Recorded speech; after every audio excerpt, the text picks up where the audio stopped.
Hey everyone, Elemental Made here. I'm gonna make a knife. This one's gonna be at a 1084, and it's just gonna be kind of a basic camp style design, almost like a EDC fixed blade. Basically, I'm gonna style it off of this design I did. This is a knife I made out of a farrier's rasp. I made it for my dad. It's just got oil on it, but got a pretty nice satin finish on it. Got a Cocobolo scales, red liners, and this thing came out really good.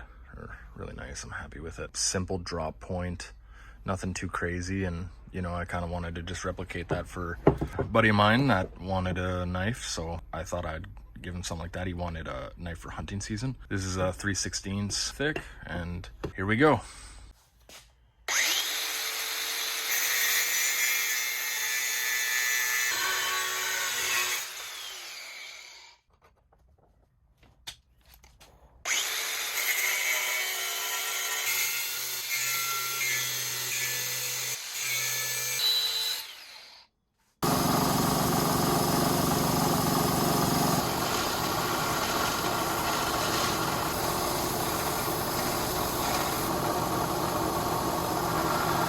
All right, I got the general shape, but we're gonna pretty it up now with Dremel and just get in there for the finger to go, and maybe put a little bit more of an arch in here, just a little bit. Either way, we've definitely got the blade covered. It's a nice wider style drop point. I think it's gonna look awesome.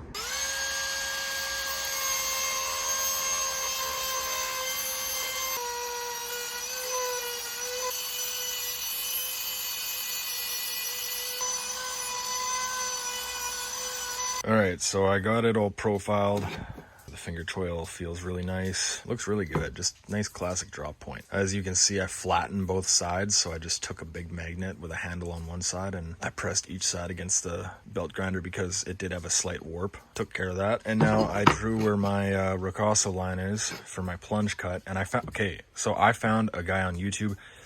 I can't remember his name, and I watch a million knife making videos. One day I will shout him out if I can find his channel again. I tried to look and I can't remember. But anyways, for your plunge cut with your belt, this is a really cool hack. So basically you just take your block and then you would clamp it down, and then you would just take a round file, cut out a notch, creates a half round cut where you want your Ricasso line to stop. And when you do that, it makes it so that when you're grinding in your bevel, it will make a nice smooth transition. Unless you want that really hard cut line, but I actually like how when it goes kind of smoother, I think it just looks a little more, it just has a cooler look. So I'm going to do that.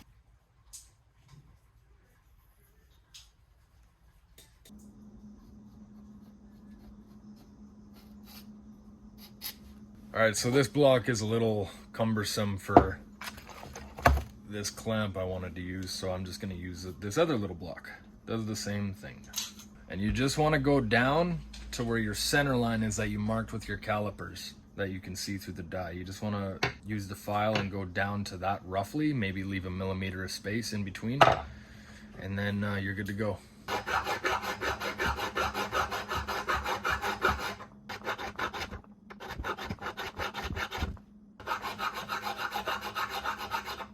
All right, so I got those cut in there with the file. You can see they're pretty much perfect. They both just go almost up to the line. You want to leave a little bit of room just to play around with, but now when I go to hit it with the grinder, it'll transition smoothly instead of having a chewed up edge if you don't have a new belt or you're not quite used to doing that like I am. So I like to do it this way, then I know I have clean lines.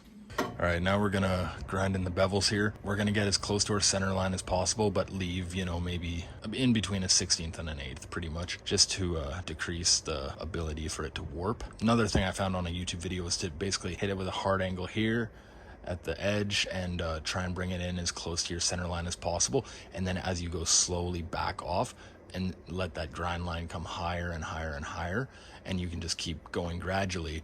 That way there's less room for error if you're not using a jig and you want to freehand it. So that's what I'm gonna do.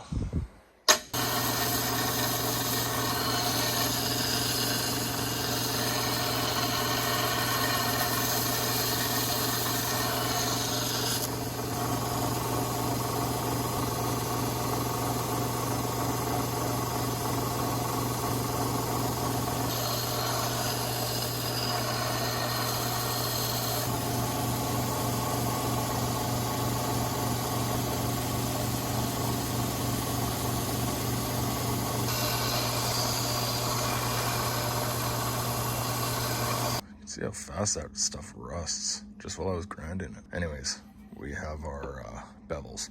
As you can see, they're the same depth, but I just didn't get quite perfectly straight lines. I haven't freehanded in a while. Once I started getting locked in the zone more, it got easier, but you can see I was a little off.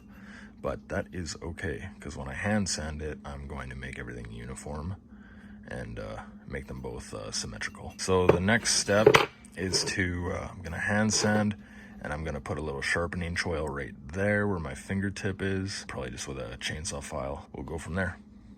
When you're grinding your bevels, when you get near the end, grit up. So just go up and grit, because if you leave it at a 36 grit belt and then just move right to hand sanding, there's a lot more deep scratches you're going to have to remove, and you're going to go through a lot of sandpaper and a lot of elbow grease.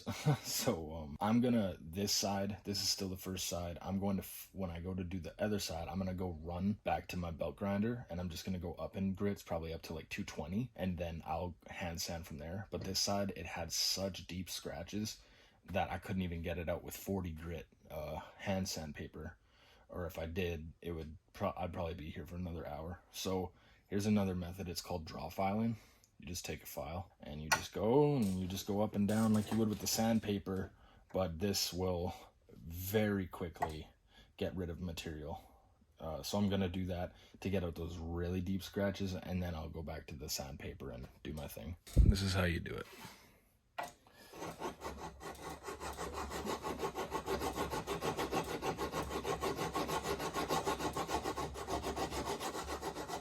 So just take a cloth, paper towel or whatever, and go and just kind of look at it. Let the light show you where there's any more scratches. I see quite a bit still, so I'm gonna be doing this for a bit.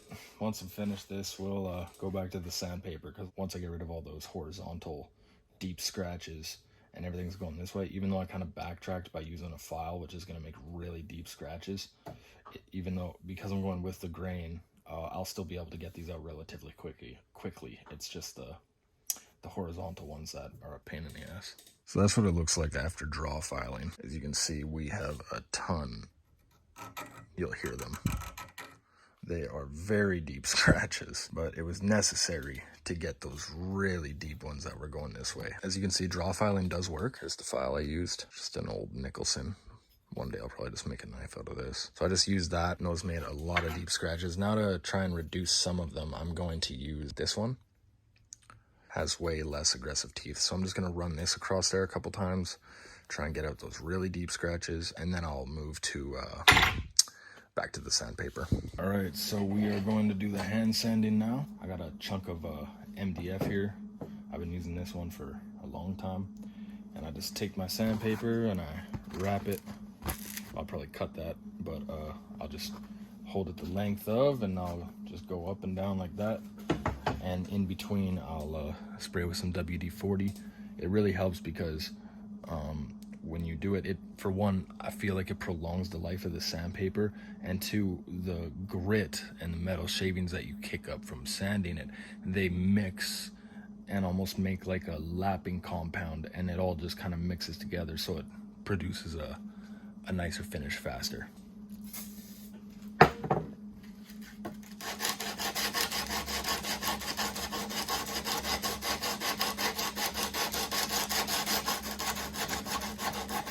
You can see it's looking a lot better. We brought it up to what was that, 320? Yeah, we brought it up to 320 grit. We're not gonna go too crazy with this. We're gonna actually stonewash it. So that's what he wanted for this knife, and I like doing stonewash anyways. So we don't need to make it super, you know, mirror finish, nothing like that. So I brought it up to a nice 320, just a nice satin finish, and then when we apply the acid and stonewash it, it's gonna look really nice. So I'm gonna do the other side off camera because it's essentially the same thing. The only difference, like I said, is I'm just going to run the grits up on the other side. I ground the bevels with a 36 grit. I'm probably gonna go up to 220, and then I'll do the rest hand sanding. See that? That's up to 320 there. Oh. 320 on both sides. It's It's looking really good. Now I'm going to put a sharpening choil right there. The way I start these though, so the file doesn't dance around, is I'll actually start with a triangle file and make a nice little V-notch in the top, and then once I got that started, then I can use the chainsaw file, and it kind of just less room for error.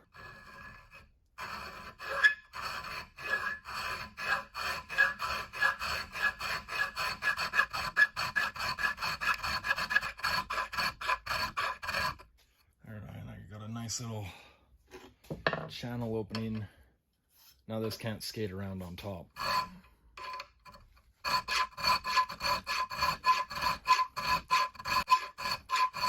You can see that looks really clean.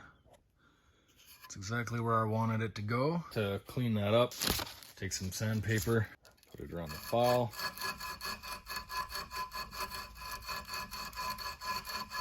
Clean all those big scratches out. And then once you got the majority of all those big scratches from the file, just do a little twisting motion. You know, again, there's gonna be stone wash, so we don't need it to be perfect, but we just don't want it to look all marred up in there. There, looks perfect. So I'm gonna do something a little different. Normally on a handle this size, I just do 2 pins, 1 on each end. I'm gonna put a 1/4 inch, so 2 3/16, and then 1/4 inch in the middle. I thought it'd be cool to have 2 3/16 brass pins and then 1/4 inch brass pin. That might have a cool aesthetic.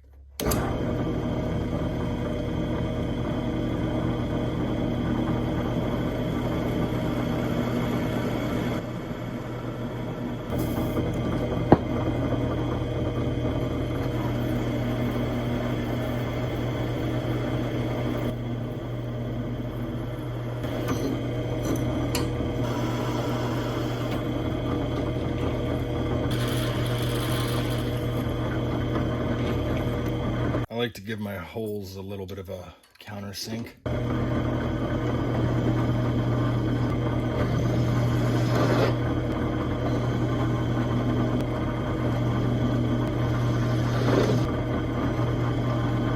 Before heat treat, I like to take some acetone and just clean any of that gunk off we may have acquired throughout this whole process.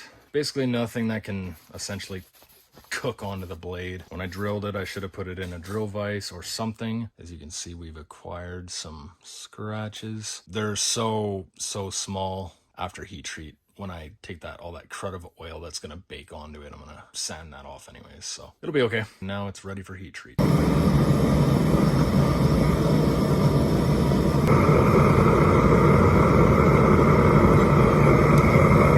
Dale. You have to call me Dragon.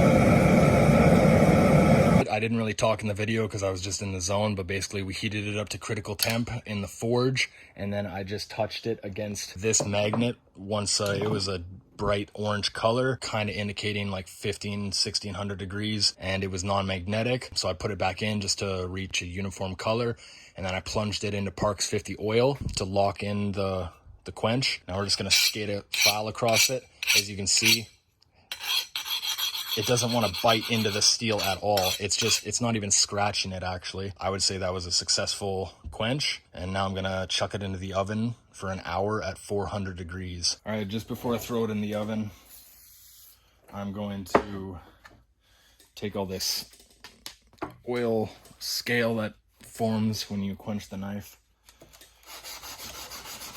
Just using 320 grit because that's what I finished it with last time.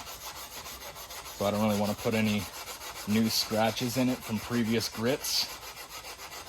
So we're just gonna hit it real quick with this.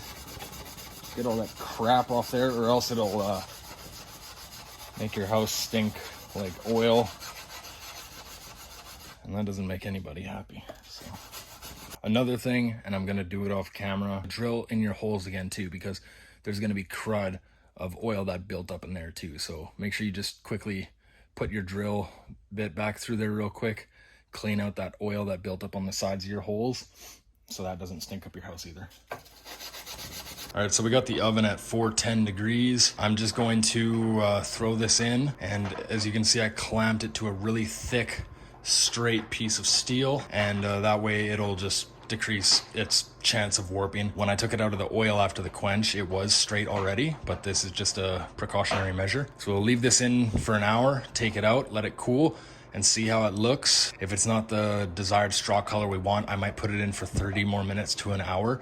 Most guys do use 2 hours, but with this oven, it runs a little hot, so I might just do an hour and a half, but we'll see. So I got it out of the oven after 1 hour. It's getting there, but it's not quite where I want it. So I'm going to put it in for, I think, 30 more minutes and see how that goes. Okay, so we got a nice successful temper. So I did it for an hour, took it out, cooled it, and then put it back in for 30 minutes at 400 degrees. Because last time I tried to do an hour and then I took it out, cooled it, and put it in for another hour, it actually tempered it too much. The edge started getting purple, and that's not what you want. You want just that nice kind of golden straw color. So now I'm gonna just do the final sanding.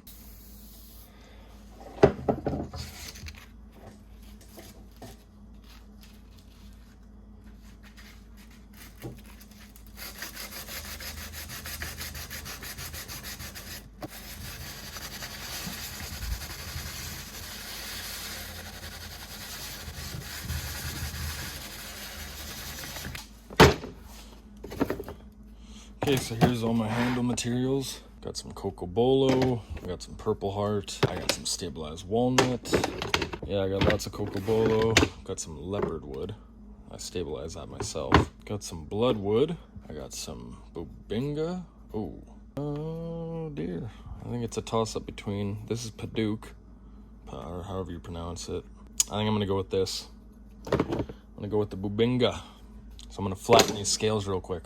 All right, so I got my scales here. Got this piece of granite from a granite supply place that does countertops. Instead of paying 75 bucks at Tandy for one of these, I just went there and they said they had a whole bunch of stuff they just threw in the dumpster out back, so I just grabbed this. So you just want a really flat surface. I taped a piece of 100 grit sandpaper. I hope that's low enough. I might have to go lower, we'll see. And then I just scribbled on the sides I want to sand flat with a marker, and then I'm just gonna flatten them on each side, and then they'll be true to the tang of the knife.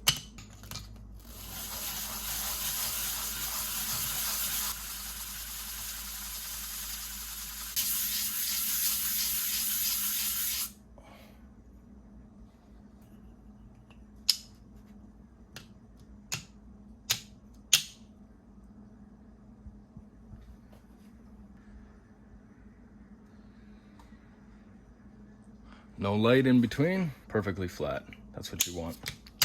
You can tell they're flat when you drop it on top, and then there's no air in between. You go to lift it up, and you'll see the second, you'll see it. I don't know if you can see that very well. You see when you drop it, when you try to lift it up, you'll see the second one wants to come up with it. It's just because they're sticking together because there's no air in between. So we did a good job. So I'm just gonna mark my holes in my piece of wood here. Before I do that, I'm just gonna draw a quick little outline, just so that if I ever moved the knife during this process right here, I could just re-put it back where it was, so I know where I can put my holes. Okay, there we go. I'm gonna have to drill one at a time and then put the pins through as I go and then connect them so they fit together perfectly. Anyways, I just want to show you guys this. When I first started doing this, I didn't realize that how to prevent blowout. So when you drill a hole and then on the other side it cracks out and then you have a bunch of, it can actually ruin your scales. Just put a little piece of wood underneath.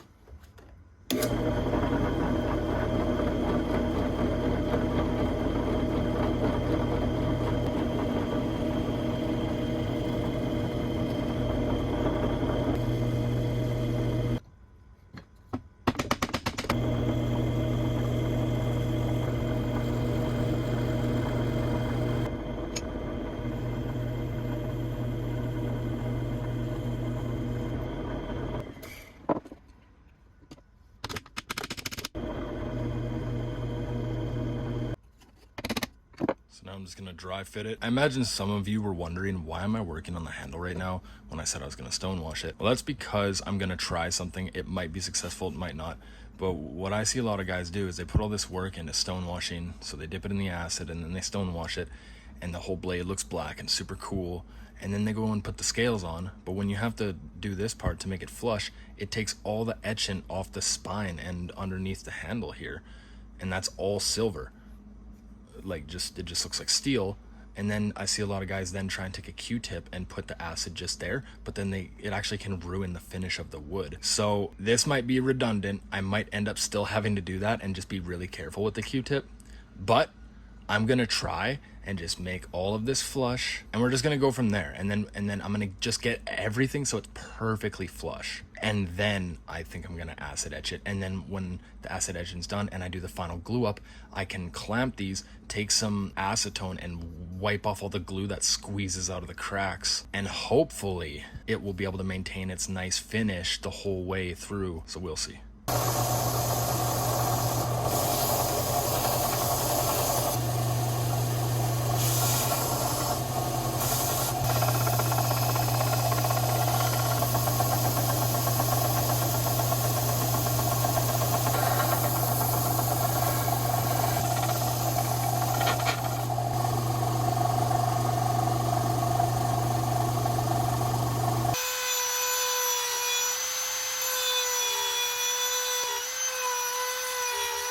I just marked my line where it's gonna round off at the end of the blade here, so I'm gonna grind that smooth down to there, and then I'm also going to put like a 45 on each end so it finishes nicely against the scales, so it's not just like a thick 90 right against the blade.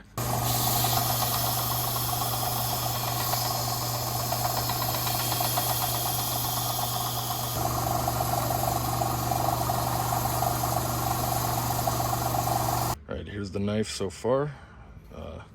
That radius there looks really clean. Now I'm going to finish up this knife handle for the most part, and then I'm gonna get it stonewashed so then I can epoxy these on.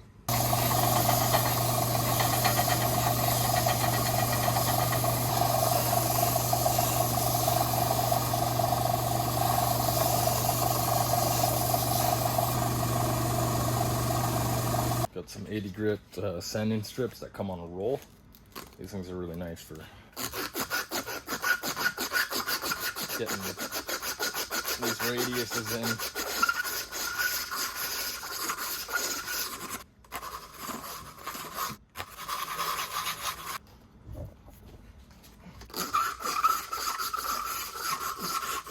Don't take too long either. So as you can see, it's really starting to look like a knife handle now. So obviously I'm going to take those sharp corners off there, and just overall, just do a nice hand sanding. All right, so first I'm just going to hit those hard edges, or I'm just going to hit these corners, these hot spots real hard with some 60 grit, and then I'll go up to probably 80 and then 100 and so on and so forth, probably up to 320, 400, maybe 600, but I'm thinking 300 or 400 is probably where I'll stop.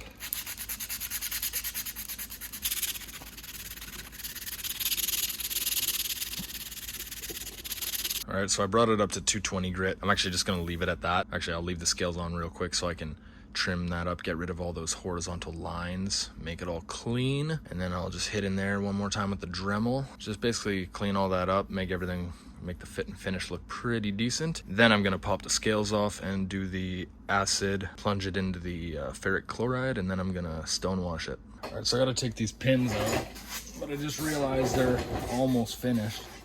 So I can't really afford to put any marks in them with a punch, a steel punch. So I just took one of my brass rods, and I'm gonna just try and see if I can use this to knock them out so I don't mar them up anymore or put any divots that I'm gonna have to sand out anyways.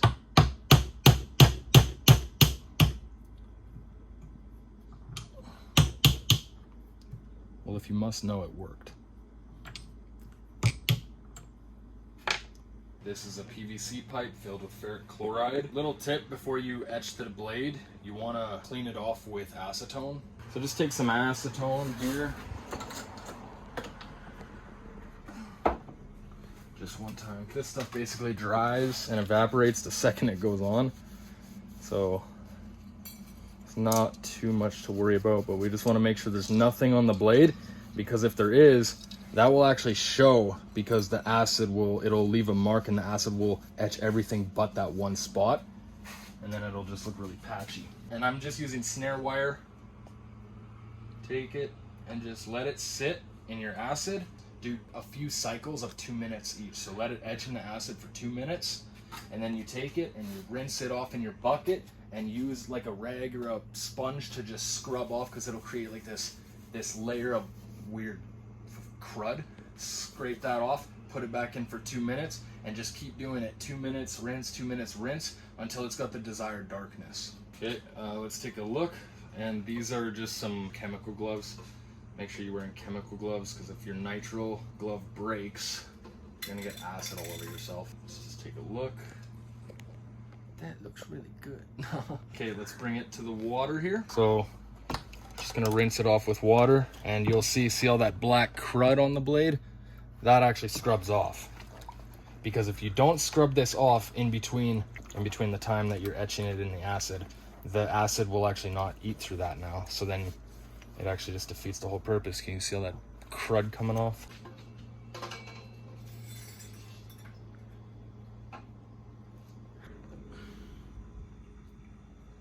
So 10 minutes in the acid total with 2-minute intervals. Take some baking soda. That will really, what baking soda does is it neutralizes the acid, makes it so it's no longer eating into the steel, which is pretty neat. I just go like that and just rub it in. I think it was Red Beard Ops too. He coats his blade in WD-40. I'm not sure if it has a benefit, but I did it once and it worked really well. I got this PVC pipe and it's just full of little rocks. I just push the blade in. And then I take the cap, I just screw it on. I need a machine or a jig, something that shakes this for me, because this is annoying. But basically, you're just gonna go like this and do it for like 7 to 10 minutes, and when you're done, it should be good. That looks sweet. I'm pretty happy with this. With the scales on it, it's gonna look really good. So what I like to do is I like to give the epoxy, the resin, something to grab onto. So I'm just gonna use this Dremel and score some really aggressive gouges on the inside of the handles, and a little bit on the handles themselves, or on the tang, and just score some marks for the glue to grab onto.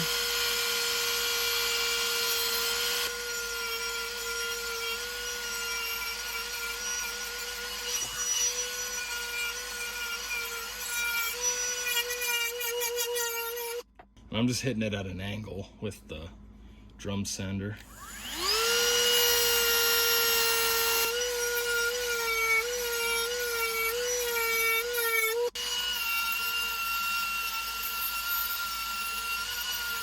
Now I'm gonna clean this all off with acetone again.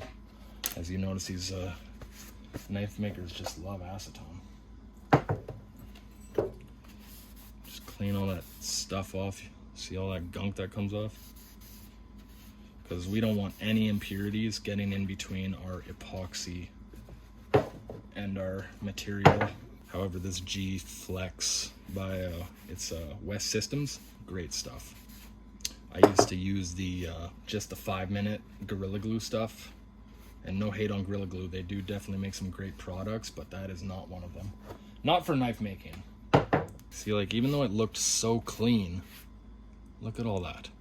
Alright, so we're gonna mix our epoxy. Again, West Systems G Flex. It's nice too, because it's just 50-50 split. There's no 20-80 or any of that nonsense. Just half and half. And it's easy to dial in when you can just do it manually. When you have those little plungers on those things, one side always seems to come up more than the other, and it's annoying. This will work. I just got a knife that came with like a to-go box at a restaurant.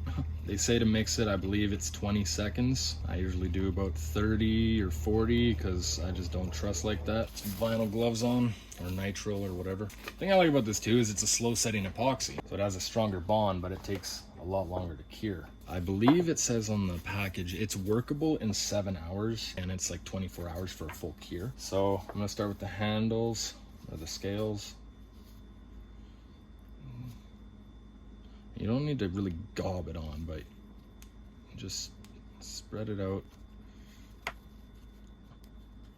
Spread it out thin, but make sure you're covering everything. If you get some in the pinholes, that doesn't hurt. If you can help it, try not to get it on the outsides though, because the whole reason I'm doing this is so that I don't have to do much sanding after. I want to keep that etched finish on the blade. I don't want to sand that off. That's why I did it this way.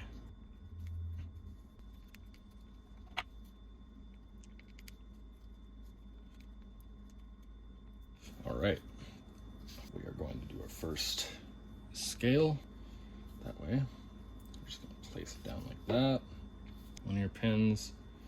And yes, these were sanded down a little bit off camera, so I know someone would probably recommend that, and that is a good idea. Again, it just creates just a little bit more grooves for the epoxy to get on.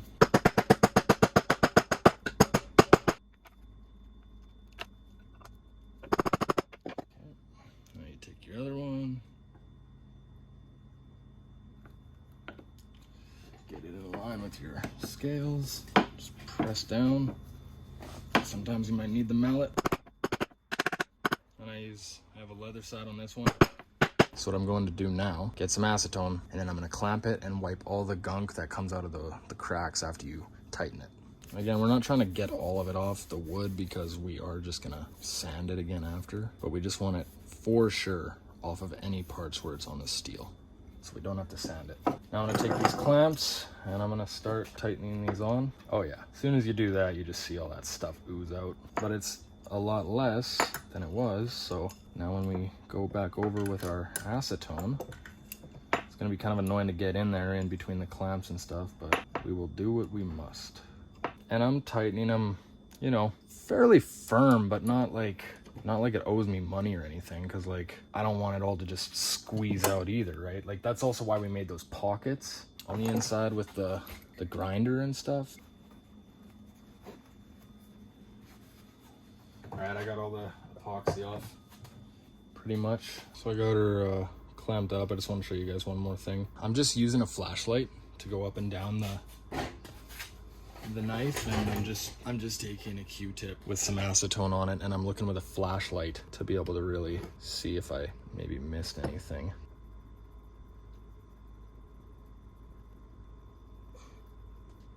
Okay, so this is the knife after gluing. You can see I was able to get all of the epoxy out. Everything is nice and flush, looks good. So now I'm just gonna finish the hand sanding now, and then we will put the edge on. I'm not taking any chances. We're gonna go with 100.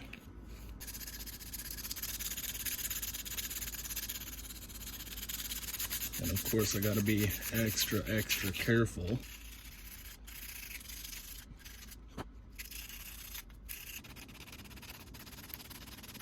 $220.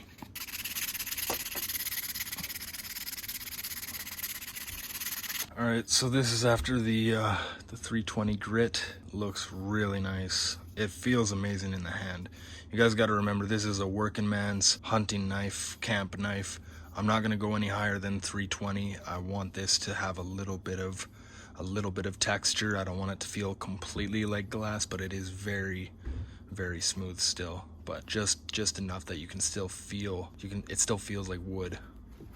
So now this is my favorite part. I do boiled linseed oil for my handles, and I feel like this is when the whole thing comes to life.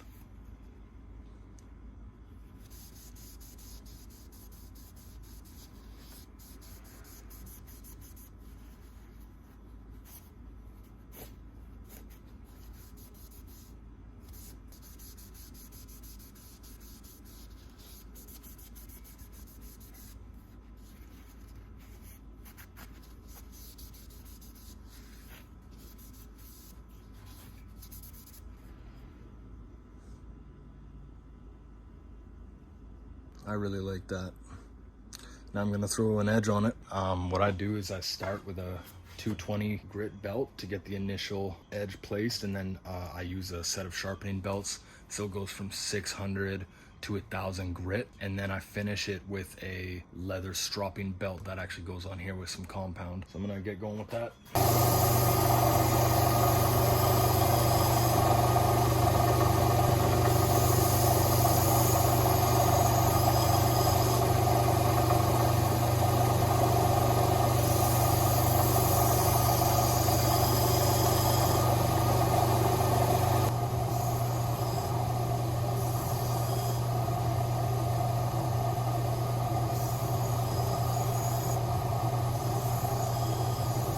All right, the final step on sharpening, I got my leather stropping belt for the 2x72, and I got all this different polishing compound. It goes from fairly coarse to super fine, so I'm gonna use those, and we'll get this up to basically hair shaving sharp.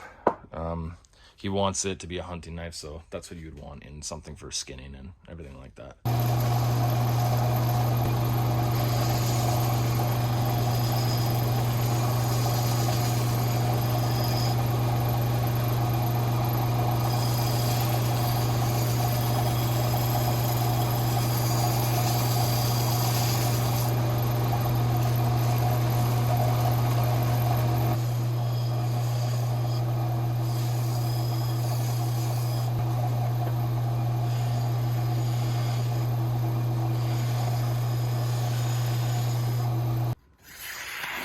Wow.